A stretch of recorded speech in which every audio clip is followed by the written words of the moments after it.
Voici que le repas venait de se terminer, Joseph avec ses frères. La nuit étant survenue, Joseph a dit à ses serviteurs, vous allez charger leur sac. Vous allez charger de nourriture, de blé au maximum. Vous allez remettre dans chacun de leurs sacs, vous allez remettre cet argent qu'ils vous ont remis. Dans le sac du plus jeune, vous allez prendre ma coupe en argent. Vous allez la mettre dans son sac. Et vous allez les laisser repartir. Et voilà le lendemain qui arrive. Et là, les frères sont tout contents. Parce qu'ils ont vu cet homme égyptien. Il leur a fait un repas. Il va leur donner de la nourriture. Il les a pas arrêtés. Celui-là qui était en captivité, il l'a relâché comme il avait dit. Ils ont des ânes. Et voilà que les ânes, ils les chargent au maximum.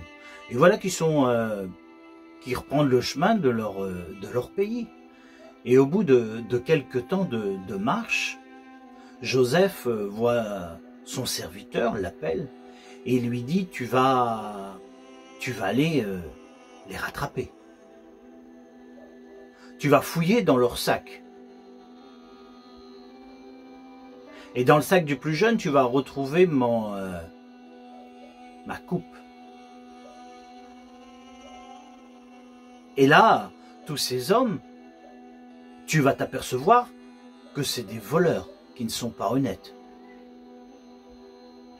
Qu'est-ce qu'il fait l'intendant? Il part avec des hommes et il rattrape les frères de Joseph.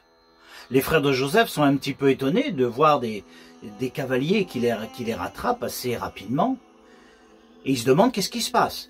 Et voilà que ces cavaliers, avec l'intendant de Joseph, il dit il nous manque quelque chose, il faut qu'on fouille dans vos sacs. Voilà que les frères sont quand même étonnés parce qu'ils savent qu'à part de la nourriture, il n'y a que de la nourriture parce qu'ils ont payé tout ce qu'ils avaient acheté. Et là, voilà qu'ils commencent à fouiller le sac du plus vieux. Et dans le sac du plus vieux, ils retrouvent l'argent. Et dans chacun des sacs, ils retrouvent l'argent. Maintenant, ils arrivent au plus jeune. Et quand ils arrivent au plus jeune, là, ils retrouvent la coupe en argent. Et là, l'intendant dit, le maître est très en colère. Le maître va vous mettre en prison. Celui-là qui a volé sa coupe, ça va devenir son esclave.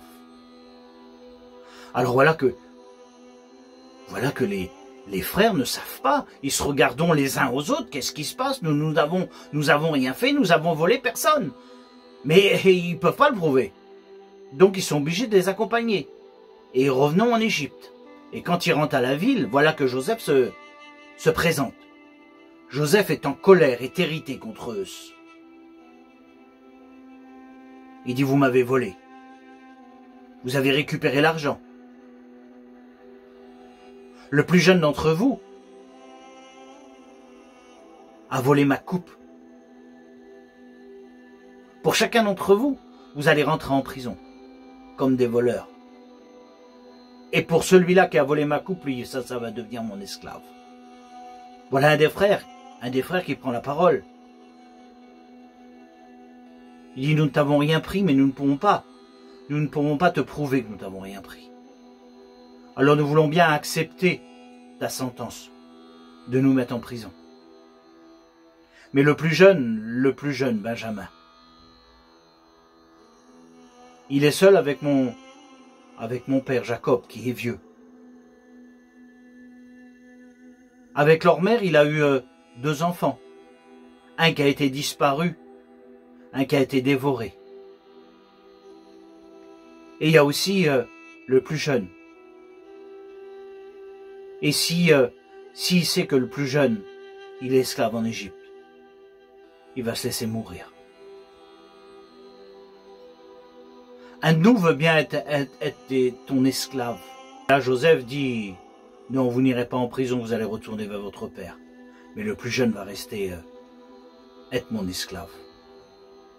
Et c'est vrai que les frères insistent fortement pour que le plus jeune ne reste pas en esclavage. Mais Joseph, il est intransigeant. Il a décidé.